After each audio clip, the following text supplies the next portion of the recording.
السلام عليكم ورحمة الله وبركاته.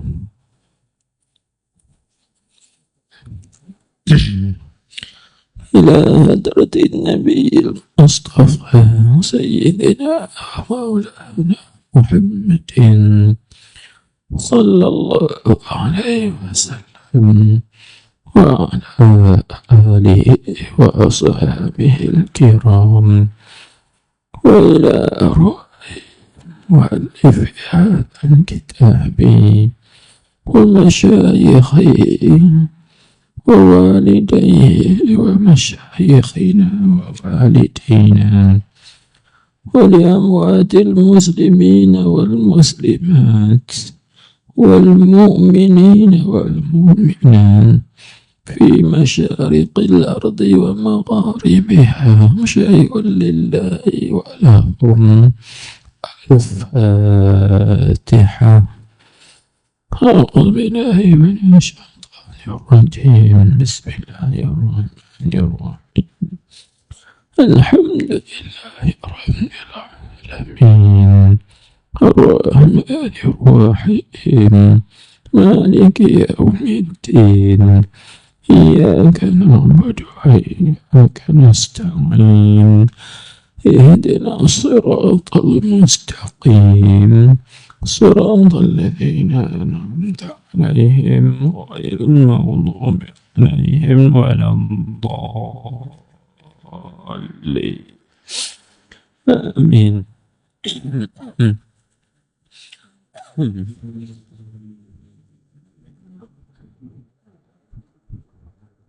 بسم الله الرحمن الرحيم. الحمد لله رب العالمين،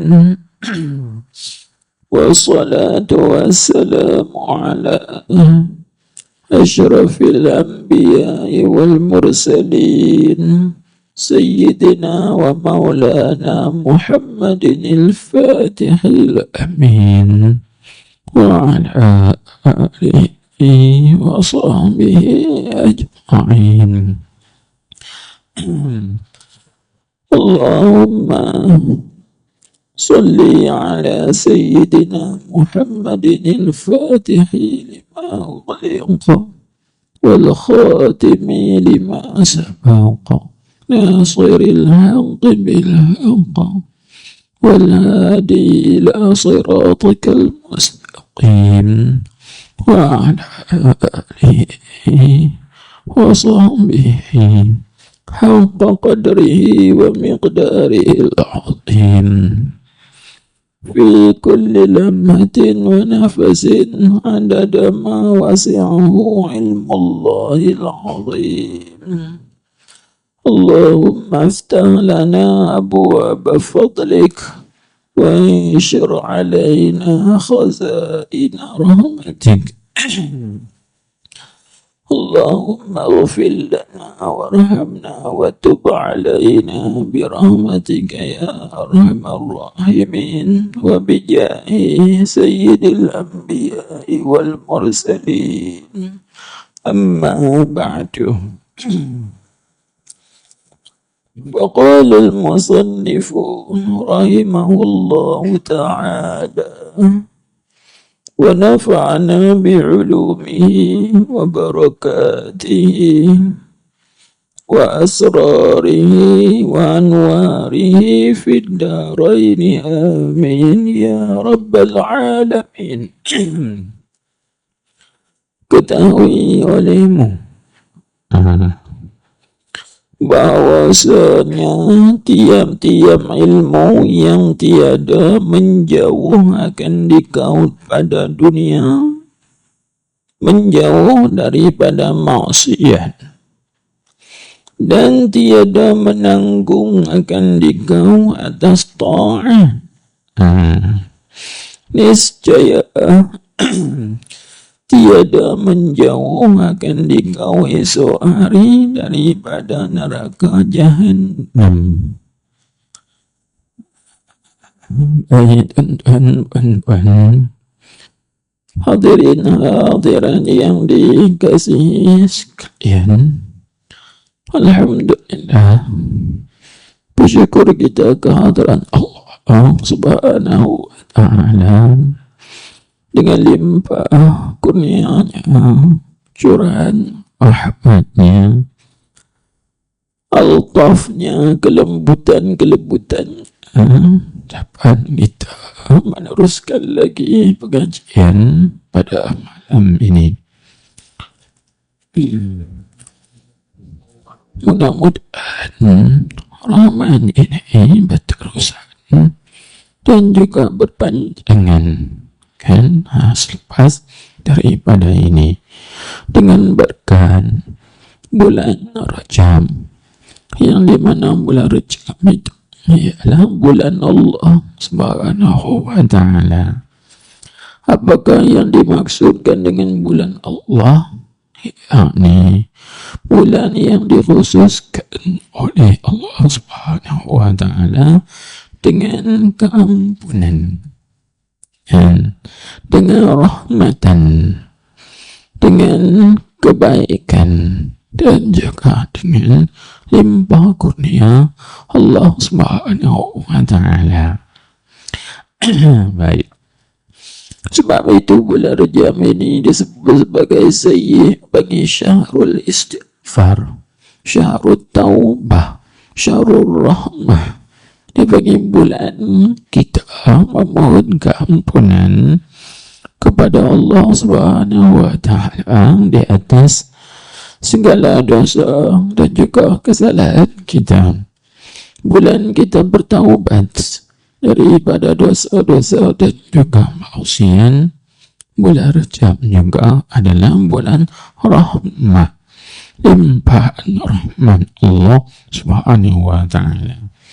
Mudah-mudahan akan diangkatkan daripada kita wabak COVID-19 ini, kan? Apabila kita kesemuanya akan kembali kepada Allah Subhanahu wa Ta'ala, apabila kita kesemuanya akan bertaqarrub, mendekatkan diri, mendampingkan diri kepada Allah Subhanahu wa Ta'ala, mudah-mudahan diangkatkan oleh Allah Ta'ala akan wabak ini, mudah-mudahan insyaAllah. Baik, jadi kembali kita kepada kitab Ayyuhal Walad, yaitu pada muka surat 5, 2 baris dari bawah, yaitu pada katanya, ketahui olehmu bahwasanya tiap-tiap ilmu yang tiada menjauh akan dikau pada dunia daripada maksiat. Kan, apa maksud tiap-tiap ilmu yang tidak menjauhkan kita daripada maksiat? Maksudnya begini, yaitu ada dua maksud. Yang pertama, bila mana disebut tiap-tiap ilmu yang tiada menjauhkan kita di dunia ini daripada maksiat, ilmu apa? Yang tidak menjauhkan kita daripada maksiat di atas dunia ini. Tak kira dalam ilmu apa pun, hatta ilmu agama sekalipun, kan? Contohnya kita pelajari ilmu agama, tapi dengan kita mempelajari ilmu tadi tidak mampu menjauhkan kita daripada berbuat maksiat terhadap Allah Subhanahu wa Ta'ala. Seperti kita pelajari fiqh, kan? Yang dimana ilmu fiqh itu membicarakan mengenai halal haram, sah batal dan sebagainya. Tapi dengan mempelajari fiqh, kita juga tak mampu menjauhkan diri daripada berbuat maksiat di atas muka bumi. Maka ilmu itu tidak memberi manfaat, tidak memberi apa-apa faedah. Demikianlah juga kalau tuan-tuan kita kesemuanya mempelajari ilmu tauhid, tasawuf, tafsir, hadis, diri ilmu itu manfaat, tapi kita yang tidak mengambil manfaat daripadanya, kan? Belajar, tapi kita bukan semakin dekat kepada Allah, sebaliknya kita semakin jauh daripada Allah Subhanahu wa ta'ala. Maka apa kesannya, tuan-tuan? Hadirin hadirat sekalian, tengok tentu lagi nak buat kesimpulan. Dia kata tiap-tiap ilmu yang tiada menjauh akan dikau pada dunia daripada maksiat, dan tiada menanggung. Dia tulis itu menanggung. Kita kena buat sikit titik di atas kam tu bagi jadi go. Yang tiada menanggung. Maksud tiada menanggung, maksudnya tiada membawa atau mendorong. Di sini maksudnya begitu. Dan tiada menanggung, yakni tiada mendorong akan dikau atas ta'an. Tengok ini sebut. Niscaya, yakni tentulah dan pastilah tiada menjauh akan dikau esok hari, yakni pada hari kiamat nanti. Masa esok hari itu, yakni pada hari kiamat nanti, tak menjauhkan dikau daripada neraka Jahannam. Allahu Akbar. Jadi itu bahasa kita. Bahasa kita cakapnya begini. Artinya di sini Al-Imamul Ghazali radhiyallahu anhu menjelaskan dan memberitahukan kepada kita bahawa setiap ilmu yang kita pelajari, yang kita ketahui, tetapi ilmu itu tidak mampu menjauhkan diri kita ini daripada perbuatan maksiat di atas muka bumi. Dan ilmu itu juga tidak mendorong kita atau memimpin kita untuk mengerjakan taat terhadap Allah Subhanahu wa ta'ala. Maka ilmu itu, tuan-tuan, di akhirat kelak bukan membantu, bukan menolong kita untuk melepaskan diri kita atau menjauhkan diri kita daripada api neraka. Daripada api neraka Allah Subhanahu wa ta'ala. Ini dinamakan apa? Ini dinamakan kebinasaan ilmu. Kan, sebab ilmu bukan semata-mata ada kelebihan, keutamaan. Ilmu juga ada kebinasaannya. Kebinasaan ilmu itu bila mana? Iaitu bila seorang itu tidak beramal dengan dia. Dia tahu, tapi dia tidak beramal dengan ilmu yang dia tahu. Maka ilmu itu bukan memberi manfaat kepada dia, tapi sebaliknya memberi mudarat atas dirinya. Dan maka benarlah sabda Nabi, baginda Nabi kita Muhammad sallallahu alaihi wasallam di dalam satu hadis. Nabi kita bersabda, man izdada ilman wa lam yazdad hudan lam yazdad min Allah illa bu'dan. Kan dalam satu hadis Nabi kita sebut begitu, man izdada ilman, barang siapa yang bertambah-tambah ilmu, tiada hari dia belajar, maka bertambah ilmu maklumat. Kan setiap malam dia belajar, bertambah lagi ilmu dan maklumat. Tetapi sekadar bertambah maklumat saja, ya. Sepatutnya bila bertambah ilmu, bertambah lagi taat. Bila bertambah lagi ilmu, bertambah lagi amalan kita. Bila bertambah lagi mengenai satu-satu pengetahuan maklumat, maka bertambah lagi pula kebajikan dan kebaikan kita. Ini tidak. Semakin hari semakin bertambah ilmu, tetapi walam yazdan hudan, tetapi tidak bertambah petunjuk. Maksudnya tidak bertambah taatnya, amalannya, kebaikannya, duduk tahap yang sama. Berarti seorang itu dia ada ilmu, tetapi dia tidak amalkan dengan ilmu yang dia tahu. Maka apa akan jadi? Nabi kita Muhammad sallallahu alaihi wasallam menyebut, yaitu lam yazdad minallahi illa bu'dan. Tidak bertambah seorang itu kepada Allah, melainkan bertambah jauh dia daripada Allah. Bukan bertambah dekat kita kepada Allah. Sepatutnya begini, bila seorang itu bertambah ilmunya, dia semakin bertambah dekat kepada Allah Subhanahu wa ta'ala. Bila seorang itu bertambah ilmu pengetahuannya, dia semakin bertambah baik akhlaknya, kepribadian dia. Tapi tidak. Bila seorang itu bertambah ilmu, semakin bertambah sombong dia. Bila seorang itu semakin bertambah ilmu, semakin bertambah ego, takabur dia, ujub dia, dan sebagainya. Na'udzubillahi min dzalik.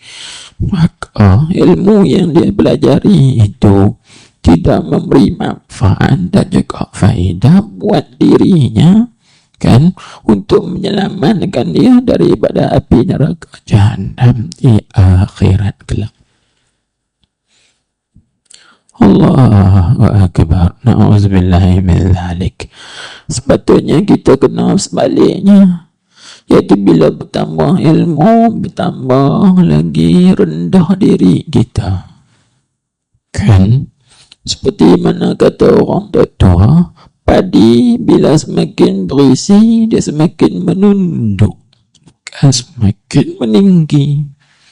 Semakin berisi, semakin menunduk, tawadhu, bukannya semakin takabur, sombong dan sebagainya, daripada sifat-sifat kekejian dibagi sifat masmumah. Baik. Jadi perkataan Imamul Ghazali ini, nasihatnya ini muafakan dengan hadis Nabi sallallahu alaihi wasallam. Itu seperti mana hadis yang kita baca tadi. Dan perkataan ini juga Imam Ghazali kata apa? Niscaya tiada menjauh akan dikau esok hari, yakni pada hari kiamat nanti, tak menjauh daripada api neraka Jahannam. Ini berdasarkan kepada hadis yang sahih. Nabi kita Muhammad sallallahu alaihi wasallam bersabda, Inna asyaddan nasi azaban yawmal qiyamati alimun lam ya'fa'hu ilmuh. Nabi sebut gitu kan. Sesungguhnya yang paling dahsyat, yang paling bersangatan azab pada hari kiamat kelak ialah orang yang berilmu tetapi ilmunya itu tidak memberi manfaat kepada dia. Apa maksud ilmu yang tidak memberi manfaat? Artinya dia ada ilmu tapi dia tak ambil manfaat dengan ilmu, iaitu tak ambil beramal dengan ilmu. Maka ilmu dia tadi memberi mudarat ke atasnya, sehingga menyebabkan dia ini tersungkur dan juga tersembam di dalam api neraka. Saya teringat satu hadis bila baca kitab Kifayatul Atqiya, syarah bagi Hidayatul Azkiya, matan Hidayatul Azkiya ila Tariqil Awliya, karangan Syekh Zainuddin Al-Malibari. Kemudian matan itu disyarahkan oleh Syekh Muhammad Syatta Al-Makki, namanya Kifayah Al-Atqiyah, menceritakan satu hadis Nabi SAW.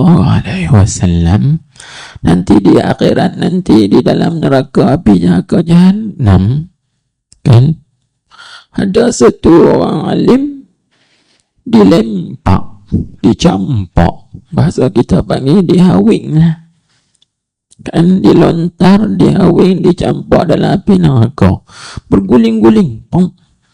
Maka penghuni api neraka itu pakai tengok, siapa dia ni terguling-guling teruk sangat ni, kan. Bila kawan tu membangkit daripada guling, tengok-tengok, terkejut penghuni api neraka.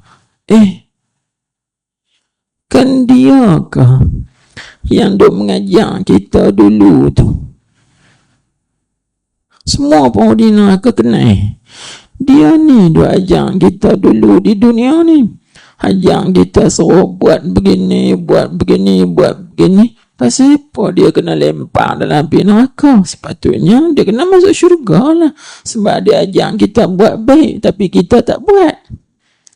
Tapi dia pula yang masuk dalam neraka sama dengan kita. Heran, kan? Jadi heran. Maka keheranan itu hilang, terjawablah. Kerana apa? Kerana dia ajar orang, dia alim, tapi dia sendiri tak beramal dengan apa yang diajarkannya itu kepada orang lain. Allah, na'udzubillahi min dzalik. Inilah maksud hadis tadi. Inna asyaddan nasi azaban yawmal qiyamati alimun lam yanfa'hu ilmuh. Paling dahsyat azab pada hari kiamat kelak iaitu orang berilmu tetapi dia tidak beramal dengan ilmunya. Itulah kita ni, guru-guru, ustaz-ustaz, yang syekh-syekh ni kena takut. Jangan kita kata, oh aku ajar orang, aku lepas dah. Jangan. Kita kena takut. Kita ajar orang, sepatutnya kita dulu kena buat apa yang kita ajarkan itu kepada orang lain. Ataupun apa yang kita ajarkan pada orang lain, lepas kita ajar, balik kita buat. Sebab tu ulama berpesan, bila engkau duduk di hadapan orang mengajar manusia, ingat sebenarnya bukan engkau ajar orang lain, tetapi engkau ajar diri engkau dulu. Ingat begitu. Kita main mengajar orang ni sebenarnya bukan ajar orang sangat, nak ajar diri kita ya sebenarnya. Sebab apa? Kita borang. Kira dua ajar orang ya, diri sendiri tak ajar. Ini bahaya, mudarat. Na'udzubillahi min dzalik. Tonton bayangkan. Kemudian saya terfikir pula bila Nabi SAW sebut orang alim yang ada ilmu, kemudian dia mengajar kepada orang, dia sendiri tidak beramal dengan apa yang dia ajar itu, dia akan dicampak ke dalam api neraka. Nabi kita Muhammad SAW menggunakan perkataan ulqiya finnar, dicampakkan dia dalam api neraka. Tonton bayangkan, campak ni bahasa kita panggil balempak, hawing, apa lagi? Bahasa Kedah kita panggil balempak, hawing, lagi humbam. Tu bahasa buku kan, humbam. Tonton bayangkan, istilah campak ni bukannya campak sikit-sikit, dia kuat kan? Tengok. Maka saya teringat dalam surah Al-Mulk bagaimana Allah Subhanahu wa taala menceritakan Ahli neraka ini bila mana mereka masuk ke dalam neraka, bagaimana kondisi ataupun keadaan mereka masuk dalam neraka? Tuan-tuan, adakah seperti mana tuan rumah dia sambut tetamu, sila masuk, ahlan wa sahlan wa marhaban bikum? Adakah begitu? Seperti kita sambut tetamu, tafaddalu, sila, marhaba, gitu kan? Adakah ahli neraka masuk ke dalam neraka begitu? Sila, malaikat kata, sila. Kalau macam tu rasa lega lah sikit, tak? Cuba tuan-tuan perhatikan di dalam ayat Quran suratul Mulk, ayat yang berbunyi, kullama ulqiya fiha faujun sa'alahum khazanatuha alam ya'tikum nadhir.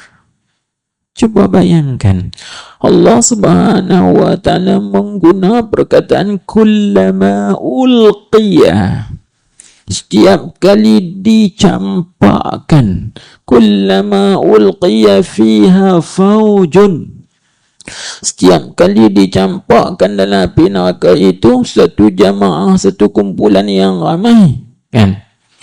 Allah Ta'ala guna perkataan ulqiya, dicampak. Bayangkan tuan-tuan, kalaulah kita duduk tempat yang tinggi, dicampak ke bawah tempat yang dalam, sakitnya lah ke mana?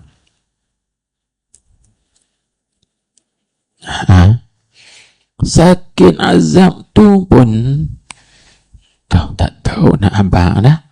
Lepas tu kena azab lagi pula dalam api neraka. Allah.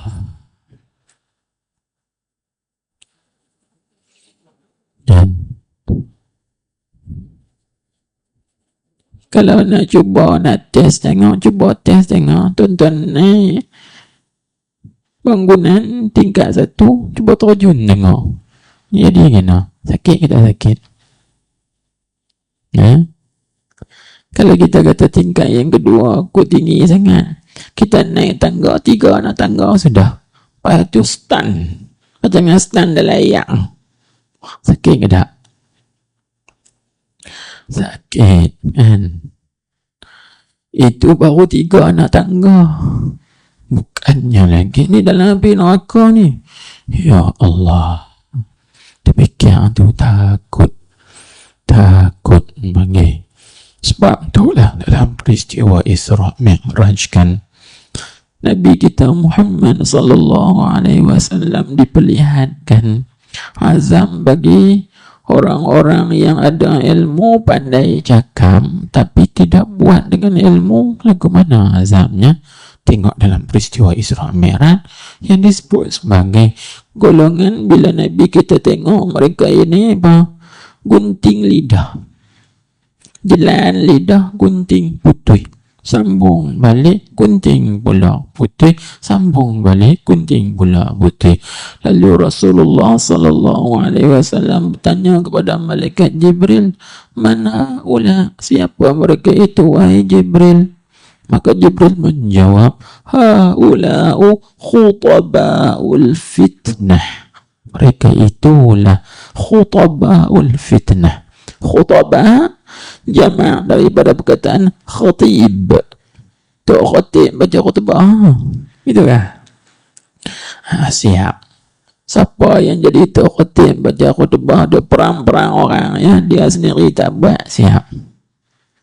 Macam itulah, kena gunting lidah di akhirat nanti. Itu kan maksud? Ya, itu salah satu maksud. Jadi kamu kalau gitu, kami tak mau jadi tok khatib, tak kena jadi juga. Kan? Maksud khutaba'ul fitnah ni maksudnya apa? Khutaba dalam bahasa sekarang dipanggil juru cakap. Khatib maknanya juru cakap, maksudnya orang yang pandai bercakap tapi tak reti buat. Ngajak orang pandai, so buat gini-gini tapi dia sendiri tak buat. Mengajak orang supaya orang sabar, dia tak sabar. Mengajak orang supaya tawaduk, dia takabur, tak tawaduk juga. Ini disebut sebagai khutabaul fitnah di dalam peristiwa hadis, peristiwa Isra Mi'raj. Maka takutlah kita. Ini kita duduk tempat lagu ini cukup takut dan bimbang. Kata kita niat datang mengajar ni bukan ajar orang, ajar diri sendiri ya, nak menghidupkan balik syariah Muhammadiyah, syariat Nabi Muhammad sallallahu alaihi wasallam. Tak lain tak bukan melainkan nak memperingati wa tawasaw bil haq wa tawasaw bis sabr, itu saja. Dan nak berpesan-pesan dengan kebenaran, dan juga nak berpesan-pesan dengan kesabaran, itu saja. Mudah-mudahan kan dengan niat yang baik itu, insyaAllah subhanahu wa ta'ala memberi faedah dan juga memberi manfaat. Kita dapat mengamalkan dengan ilmu dan dapat meninggalkan maksiat dan dapat melepaskan kita daripada ancaman azab siksa api neraka di akhirat, kan? Baik, gitu. Nah, itulah yang disebutkan dalam hadis ini atau perkataan ini. Lalu kata musannif kita, maka apabila engkau tiada beramal dengan ilmu engkau pada hari ini, maksud hari ini, yakni ketika kita hidup di dunia ini, dan tiada mendapat engkau akan beberapa hari yang madiyah, artinya masa-masa yang berlalu, niscaya berkata engkau pada esok hari kiamat, kan? Niscaya berkata engkau pada esok hari kiamat, maka kembali olehmu akan kami supaya kami beramal akan amalan yang saleh lain daripada amal yang telah ada kami beramal akan dia.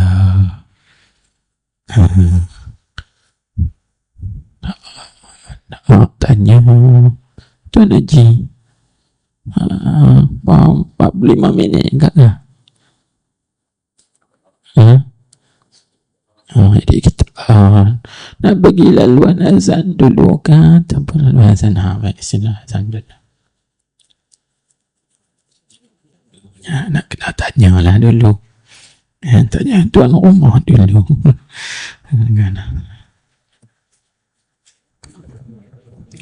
Bismillahirrahmanirrahim. Allahu Akbar.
illallah Sayyidina Muhammad Rasulullah sallallahu alaihi wasallam. Allahumma salli ala Sayyidina Muhammad. Allahumma rabba hadhihi da'wati tammah wassalatu qa'imah ala Sayyidina Muhammadin al-wasilatu wa ba'dahu al-mahmud alladhi wa'ata innaka la tukhliful mi'ad. Baik, tuan-tuan gitu. Jadi begitulah seterusnya. Maksudnya yang nak disampaikan oleh Yang Mulia Al-Imam Al-Ghazali rahimahullahu ta'ala wa radhiya anhu ini ialah setiap kali kita mempelajari ilmu, maka kita ikutkan dengan amal dengan ilmu tersebut kan. Sebab dua belah pihak. Orang yang beramal dengan tidak ada ilmu, maka amalannya tidak diterima oleh Allah Subhanahu wa ta'ala. Begitulah juga orang yang ada ilmu tidak beramal, maka disiksa, diazab oleh Allah Subhanahu wa ta'ala. Baik, sebab itu dalam matan Zuban, Syekh Ibn Raslan Ad-Dimashqi radhiyallahu ta'ala anhu menyebut, فعالم بعلمه لن يعملا معذب من قبل عابد وثن وكل من بغير علم يعمل أعماله مردودة لا تقبل. Orang yang ada ilmu tapi tidak beramal dengan ilmu, maka orang ini akan diazab oleh Allah Subhanahu wa ta'ala sebelum daripada diazab si penyembah berhala. Tengok itu kan. Dan tiap-tiap orang yang beramal tanpa ilmu, maka amalannya ditolak, tidak diterima. Jadi kok mana kita ni ada ilmu tak beramal dengan ilmu, kena siksa. Kita beramal tak ada ilmu, amalan kita tak diterima. Habis nak buat gila. Solusinya, penyelesaiannya ialah mana? Himpunkan dua-dua sekali, yaitu ada ilmu kemudian beramal dengan ilmu. Maka kata ulama aman, al-ilmu ma'al amali nurun ala nurin fatuba lilladzina ala hazain. Allahu Akbar. Disebutkan ilmu disertakan dengan amal, itu cahaya di atas cahaya. Maka beruntunglah, berbahagialah, bertuahlah bagi orang-orang yang ada di atas dua ini, yaitu ada ilmu kemudian beramal. Orang ini beruntung, bertuah, bahagia di dunia dan juga di akhirat. Ini solusi dia. Ini penyelesaiannya. Kita belajar bagaimana caranya, tuan-tuan. Kita belajar, kita niat. Aku belajar bukan semata-mata belajar, tapi aku belajar nak beramal sekadar aku mampu. InsyaAllah Allah Subhanahu wa ta'ala akan bantu dan tolong kita, beri hidayah dan juga taufik untuk beramal dengan apa yang kita belajar itu, walaupun satu kali. Sebab dalam kitab Al-Azkar, Imam Nawawi mengatakan bahawa seorang itu bila mana dia tahu satu benda kemudian dia beramal sekali saja, maka dia dikategorikan sebagai orang yang beramal dah dengan ilmu tersebut. Cukup dah. Walaupun kita tak buat banyak, sekali pun sudah cukup. Lepas dah kita daripada tuntutan amal tadi. Tapi kalau boleh buat banyak kali, berterusan, istiqamah, konsisten, itu lagi bagus. Kan? Sebab apa? Sebab ilmu itu nur, cahaya, amal pula cahaya. Maka sebab disebut al-ilmu ma'al ilmi nur ala nur, cahaya di atas cahaya. Fatuba lilladzina ala zaini, untunglah berbahagialah, bertuahlah bagi orang yang berada di atas dua ini. Ada ilmu, kemudian beramal pula dengan ilmu. Kita usahakan begitu, insyaAllah subhanahu wa ta'ala. Baik, maka kita tengok pula seterusnya, kita sambung kan. Dia kata, maka apabila engkau tiada beramal dengan ilmu engkau pada hari ini, maksudnya hari ini artinya di dunia ini, bila kita pelajari ilmu kemudian kita tidak beramal dengan ilmu yang kita pelajari tadi, apa kesan dia?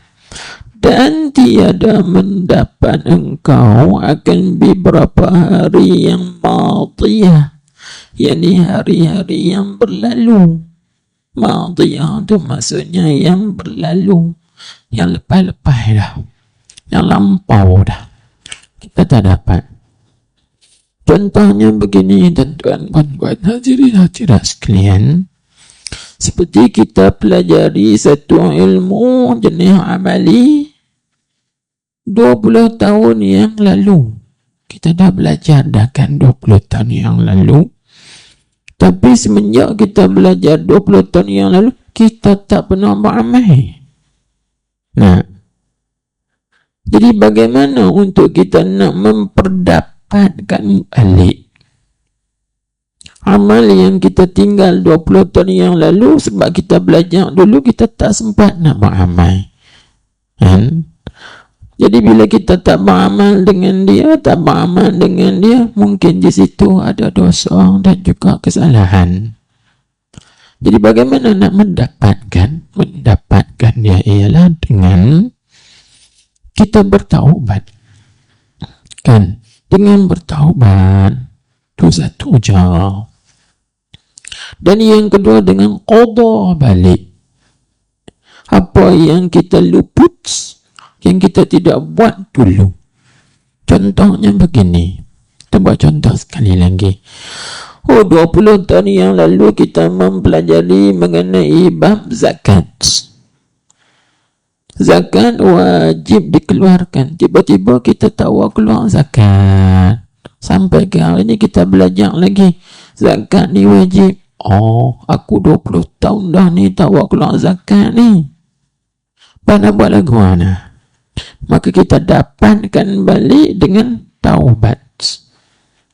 Bertaubat, astagfirullah. Cukupkah dengan taubat? Tak cukup. Bahkan kena qada balik amalan-amalan yang kita luputkan itu dengan kita membayar dan mengeluarkan zakat semula. Itu cara dia kan. Baik. Ataupun kita buat contoh begini, buat contoh masa-masa yang lalu. Contohnya 15 tahun dulu ataupun 20 tahun dulu ni, kita ada masa untuk sembahyang, untuk berzikir, untuk baca Al-Quran. Tapi masa tu kita guna atau kita habiskan kepada perkara yang sia-sia, tak ada faedah, tak ada manfaat.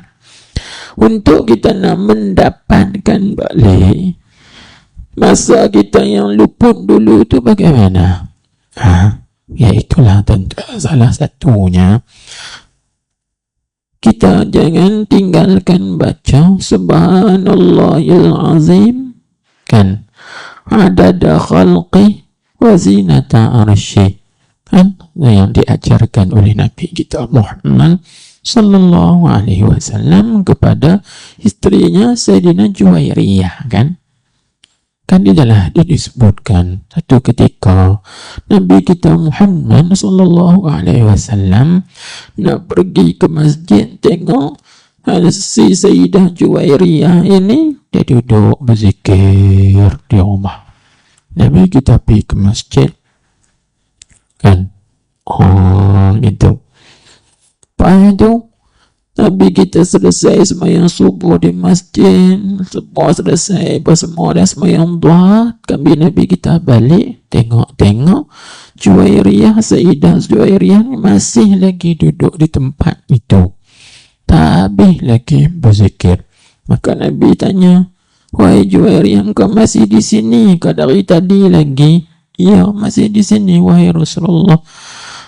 Engkau baca apa? Semua amalan-amalan yang engkau baca tu, kalau engkau gantikan dengan zikir ini, samalah dengan amalan-amalan yang engkau baca tadi. Subhanallahil azim. Kan? Ayat tu. Subhanallahil azim. Apa? Wa bihamdi wa zinata arshi wa ridha nafsi wa midada kalimati. Baca kalimah tersebut, Nabi kata baca 4 kali atau 3 kali, menyamai dengan segala amalan dan juga bacaan yang kau baca semenjak tadi hingga sampai sekarang. Ini cara tuan-tuan dipanggil untuk kita nak memperdapatkan balik masa-masa waktu kita yang luput tu. Pendapatkan dengan amalan yang sedikit tapi pahalanya banyak. Dipanggil al-a'mal yasirah ma'al ujur kathirah. Amalan sikit dan mudah tapi pahalanya banyak. Baik. Tiba-tiba, tengok balik. Tiba-tiba kita tak buat juga.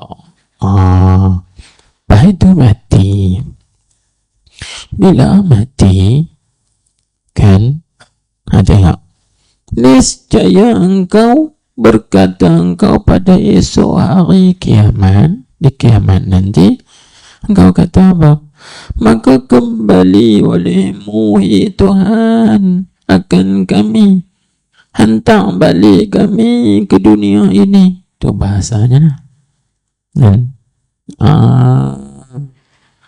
Kan dalam ayat Quran disebut Rabbana absarna wa sami'na farji'na na'mal salihan. Kan ayat yang kita dah baca dalam surah Sajdah tu. Rabbana absarna wa sami'na, ini farji'na, hantar baliklah olehmu akan kami ini ke dunia, na'mal salihan, kami nak beramal soleh. Allahu Akbar. Sebab apa? Sebab pada masa tu bila kita pergi di sana, harta tak ada guna dah, anak pinak tak ada guna dah, kan? Pangkat jawatan tidak ada manfaat, tidak ada guna apa dah pada masa tu. Yang nak guna tengok ada amalan. Tengok-tengok kita tak ada amalan. Bila tengok tak ada amalan, Allah, nak buat apa ni? Maka kita pun minta patah balik. Rabbana absarnya, kami dah tengok. Wasami'nya, kami dah dengar. Farji'na, hantarlah balik kami ke dunia ini, na'mal salihan, kami nak beramal soleh. Itu satu ayat. Dalam ayat yang lain juga Allah Subhanahu wa taala menceritakan bagaimana orang yang telah mati minta dekat Tuhan, hantar balik ke dunia. Rabbirji'uni la'alli a'malu salihan fima taraktu. Ayat tu kan, hei Tuhanku, irji'uni, kembalikanlah aku ke dunia ini, la'alli a'malu salihan, mudah-mudahan aku dapat beramal salih fima taraktu, aku tinggal dulu. Aku tinggal dulu di dunia dulu. Masa hidup dulu, aku tak sibuk nak beramal. Tu sibuk ke lain ni, kan? Dia sibuk memancing, dia sibuk main badminton, dia sibuk ketua beramal tak. Bila mati masuk dalam kubur, kita minta dekat Allah Subhanahu wa taala nak patang balik. Maka Tuhan kata apa? Kalla. Bahasa kita cakap, tidak sama sekali. Tak boleh balik lah. Dan inilah, ambil kesedaran, ambil peringatan. Ketika kita hidup dalam dunia ini, mengaji, kemudian berikutkan dengan amal, insya-Allah kita berbahagia, bertuah, selamat di akhirat kelak. Kalau mengaji saja tidak beramal, tak selamat. Begitu juga kalau beramal saja tidak mengaji pun tak selamat juga, kerana amalan dengan tidak ada ilmu tidak diterima oleh Allah Subhanahu wa taala. Jadi himpunkan dua-dua sekali, mengaji, belajar ilmu dan beramal dengan dia, insya-Allah dapatlah kebahagiaan di dunia dan juga di akhirat, kelepasan daripada azab siksa api neraka Allah Subhanahu wa taala. Baik. Jadi apabila seorang itu meninggal dunia, dia sampai di sana lalu dia minta balik, nak kembali ke dunia, apa orang jawab? Tengok, dia kata, supaya kami beramal akan amal saleh yang lain daripada amal yang telah ada kami beramalkan dia dulu. Nak minta lagi, maka apa dijawab? Tengok, maka dikata bagi engkau tu maksudnya dikata daripada pihak malaikat. Jadi malaikat jawab balik kepada permintaan kau ni, kembalikan balik, hantar kami balik, pulangkan kami balik ke dunia ni, kami nak beramal. Malaikat kata apa? Ya ahmaq.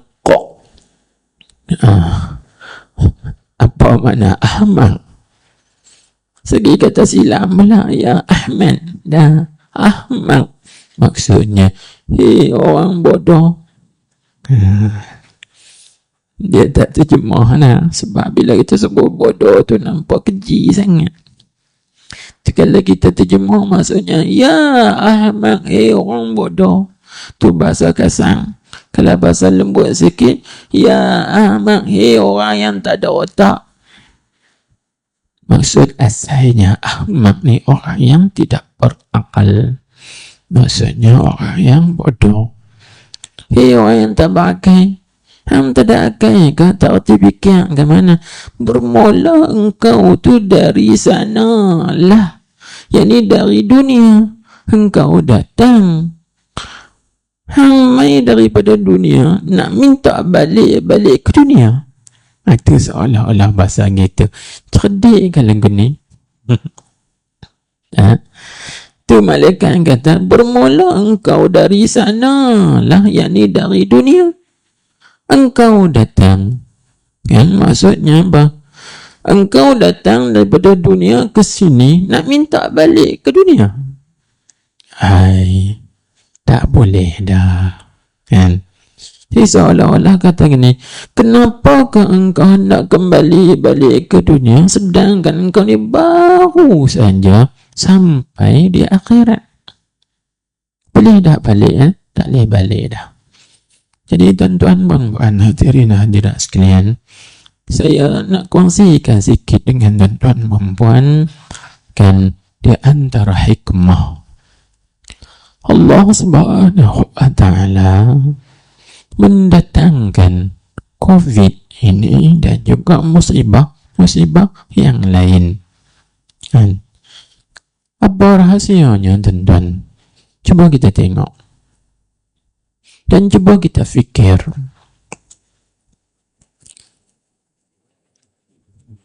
Umat-umat yang dahulu, mereka umur mereka panjang kan, 1000 tahun, 900 tahun, 700 tahun, 400 tahun. Berbeza dengan umat Nabi kita Muhammad sallallahu alaihi wasallam. Adat kebiasaan umat Nabi Muhammad ni antara 60-70 ya. Kalau yang lebih itu tak banyak dah. Sebagaimana dalam hadis Nabi kita Muhammad sallallahu alaihi wasallam bersabda, "A'maru ummati baina 60 wa 70." Ada riwayat menyebut hasadu ummati baina 60 wa 70. Umur umatku ini antara 60-70 ya. Itu Nabi sebut. Riwayat yang lain Nabi sebut hasadu ummati. Hasad Maksudnya, masa menuai umat aku ini ialah antara 60-70. Maka kita tidak menafikan ada orang yang hidup 80, 90, bahkan sampai 100. Tapi umat Nabi Muhammad asalnya tak ada sampai 200 tahun.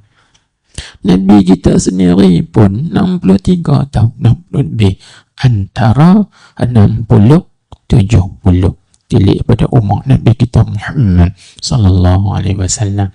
Baik, tuan-tuan, puan-puan, hadirin hadirat sekalian, cuba kita fikir, kalaulah umur kita 70 tahun, tanya berapa tahun kita beramal? Siapa yang mula beramal daripada umurnya 15 tahun? Tak ada kan? Kalau ada pun tak banyak.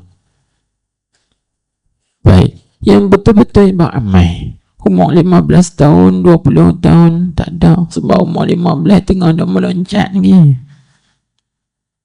Sokan sana, sokan sini kan. Umur 20 tengah dah gila mutu. Gila mutu kan. Gila kereta. Celah mana nak beramal, celah mana nak mengaji. Umur 30 dua kalut cari duit nak menikah kan. Umur 40 20 kursus sana kursus sini nak naik pangkat. Masa mana kita nak beramal? 60 tahun, 65 baru pencen. Masa pencen tu kot baru nak lekat masjid. Sampai 70 mati be. Dan beramal sungguh 5 tahun ya. Dengan 5 tahun kita beramal cukup tak tuan-tuan? Dengan kita nak hidup di akhirat lama. Tak cukup. Bila tak cukup, Allah Subhanahu wa ta'ala, Tuhan kita ini, dia mengetahui bahawa hambanya lemah, tak kuat dalam beramal. Tengok, kita kalau kita beramal pun mungkin kita buat yang fardu saja. Sunat tak ke tepi. 5 waktu saja yang kita buat. Lepas itu orang panggil sembahyang sunat, kita tak buat dah. Tukar-tukar buat, tukar-tukar dah. Itu pun yang 5 waktu sabit wajib ya. Kalau tak wajib, pakai tak buat dah. Kan? Sebab tu kata ulama, kalaulah Allah Subhanahu wa ta'ala bagi pilih sembahyang 5 waktu ni antara boleh buat atau tak buat, tuan-tuan nak pilih mana? Majoriti akan pilih tak buat. Kan? Sabit wajib tu lah kita buat dah. Kalau tak wajib, bagi kita tak buat dah. Maka bila kita kekelit balik Allah, pahala kita, amalan kita dalam 60 tahun, kalau kita hidup 70 tahun tu sikit ya, tak banyak. Maka bila tak banyak, sikit tuan-tuan puan-puan, Allah dengan kasih sayangnya, limpah kurnianya, dia datangkan kepada kita musibah. Sebab apa? Sebab datang musibah, kita dapat 3 faedah. Tuhan datangkan COVID ini, kita dapat 3 faedah kurang. Sekurang-kurangnya dapat 3 faedah. Faedah yang pertama, Allah Subhanahu wa ta'ala mengkifaratkan dosa-dosa dan kesalahan kita. Cuba tuan-tuan bayangkan, umur kita 40, tengah sibuk dia cari reta. Kan? Celah mana nak bertaubat daripada dosa? Tak dan, astaghfirullah, tak dan. Umur 50 kan, duk sibuk lagi nak cari reta, nak cari itu, cari ini, naik pangkat. Celah mana kita nak istighfar? Tak dan. Maka Allah Ta'ala datangkan penyakit, musibah, bala ke atas kita, mana supaya bala tadi mengkifaratkan, menghapuskan dosa-dosa dan maksiat yang kita lakukan, yang tak sempat kita bertaubat. Satu. Yang kedua, mana Allah Subhanahu wa ta'ala nak tad'if al-wujur, Maksudnya Allah Ta'ala nak memperlipat gandakan pahala-pahala. Sebab Allah Ta'ala tahu kita pahala tak banyak. Jangan sebut tadi kan, 60 tahun benjin, barulah puluh nak beramal, 5 tahun, 10 tahun, banyak mana dah. Tuhan tahu kita ni pahala tak banyak sebab kita ni lemah.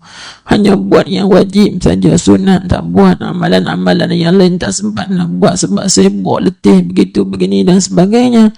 Maka dengan kasih sayang Tuhan, Allah Ta'ala datangkan musibah penyakit dan kita sabar di atas penyakit ini. Allah Ta'ala bagi pahala yang lipat kali ganda yang banyak. Kan?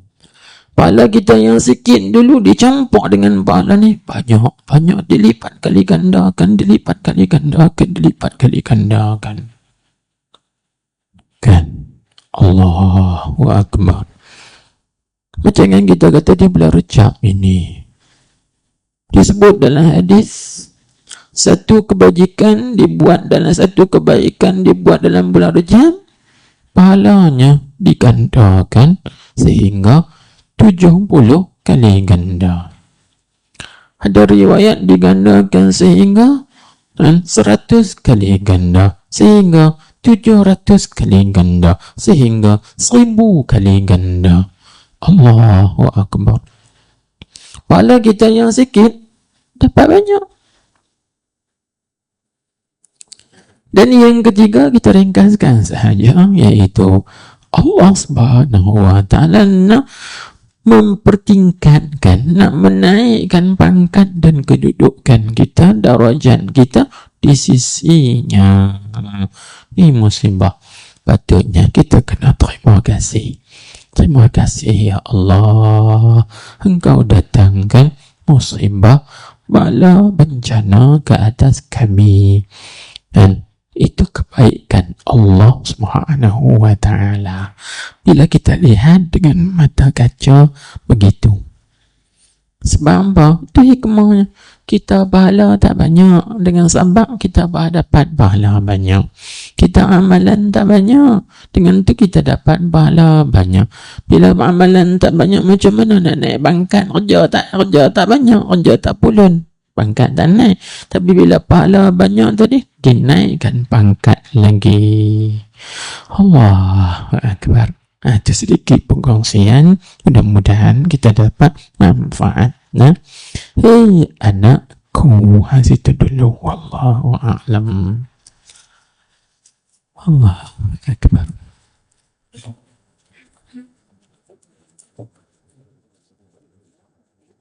Subhanakallahumma wa bihamdik, asyhadu an la ilaha illa anta, astaghfiruka wa atubu ilaik.